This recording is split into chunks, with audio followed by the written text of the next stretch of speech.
Hello, everyone. Welcome to Lost Morgan. Morgan, Morgan, what are you doing? Sorry, Sean, just tweeting.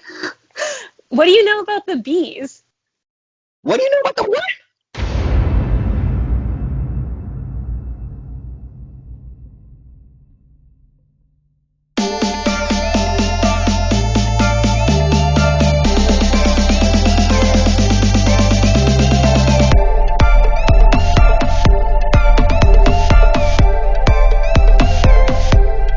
Hello, everyone. Welcome to Lost in the Real. Today, we are going over the recently released documentary, The Dissident, which is now available to own or to rent on video on demand.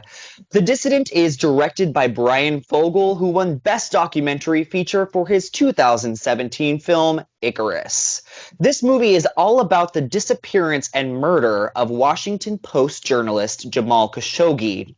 It follows his fiancée as well as dissidents all around the world who try to put together the pieces of his murder and ultimately shed light on the cover up. Before we give you our thoughts on The Dissident, please subscribe to our channel, like the video after you watch it if you liked it, and please comment down below and let us know your thoughts on it. Okay, now on to the review. Woo! So, Morgan, what did you think of The Dissident? I think all the information that you said was brought to light. I was aware of the story on the news and I got that kind of generic information. But this goes into detail, especially with the fiance and the other dissidents. And ultimately, I'm left with a little bit like more questions and some outrage. I don't even know. I'm still processing. What did you think about it? Yeah, I feel some outrage too after watching this movie.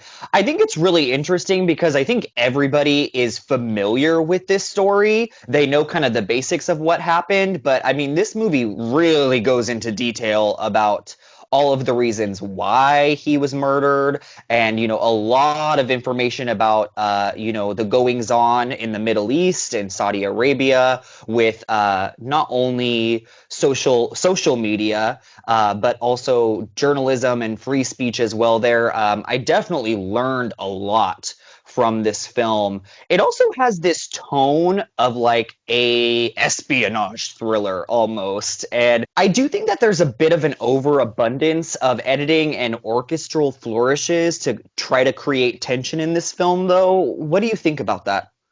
I agree. I noticed certain points. I was like, this seems a little too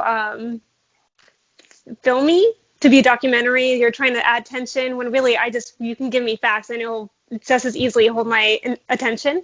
So in some editing, there were some points, maybe like during the UN scene, where I was like, it would be interesting to know if that happened in the same timeline or was it just clever editing. I have some questions regarding that, not just Mhm. about Saudi Arabia. So I see what you mean there. And I watched the trailer after watching the documentary, which is how I like to do it. And even the trailer, I was like, you're really trying to push this as like a thriller documentary, and I feel like it's almost insulting towards what is actually happening.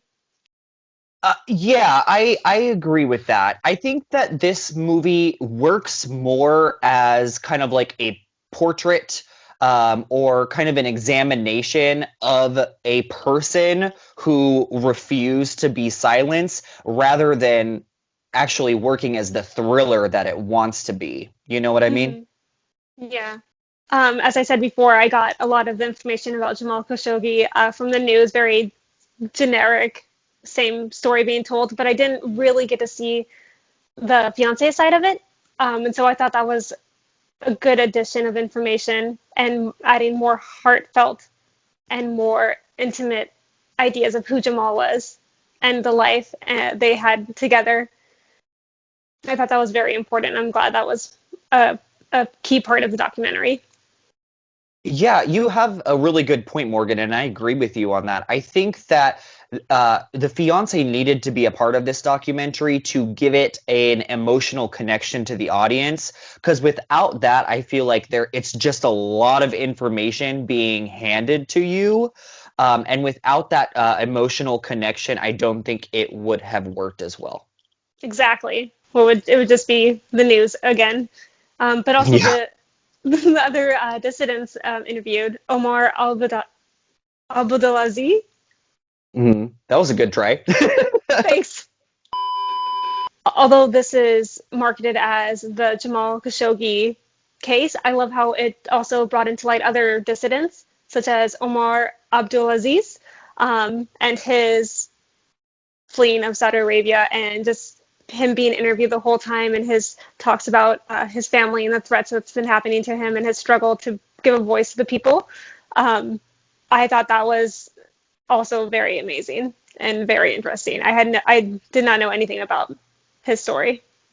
What did you Yeah, think? I think he also adds another level of complexity to the film because just hearing his story, you can see how power hungry these people in Saudi Arabia are and how much they want to silence these people that don't agree with them.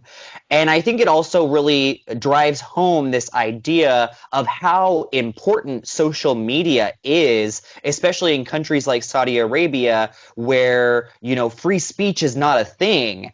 And if you say something that people don't like, they're going to shut you the F up. So I know we just reviewed One Night in Miami, but I think these two films actually have a very similar theme in the fact of how powerful words are and how dangerous it can be when those words are threatened to be silenced.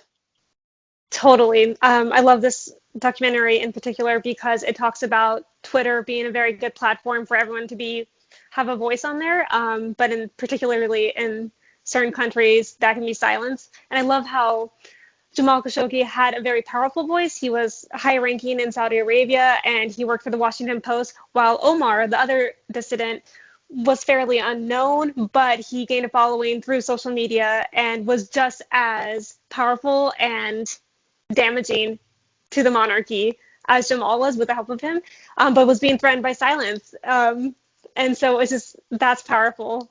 And yeah, Absolutely. So, Morgan, how many B's would you give The Dissident? I like bees. Okay, cool. Okay. Yeah, I hate bees. I'm going to give it 3.6 Bs out of 5, only because I loved everything, the new information, the new people we got to see inside that whole system of Saudi Arabia and the cover up of Jamal's killing. Um, However, it felt a little theatrical with the editing, some of the CGI effects, the story, the pacing. It did feel a little rushed at times, even though it gave new information. I feel like it often left out some stuff too. Um, so yeah, solid 3.6.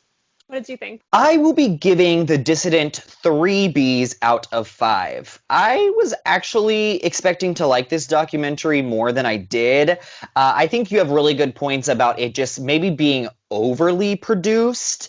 And it does have some really good information to educate you on the goings on in the Middle East and Saudi Arabia. And it's also a really good portrait of this man who we've heard a lot about, but don't really know a lot about him. So I really liked the more personal side of the documentary. But I really do feel like this is an unfinished documentary that is trying a little bit too hard, but it is an extremely important call to action nonetheless. Thank you so much for watching, guys. We will see you soon.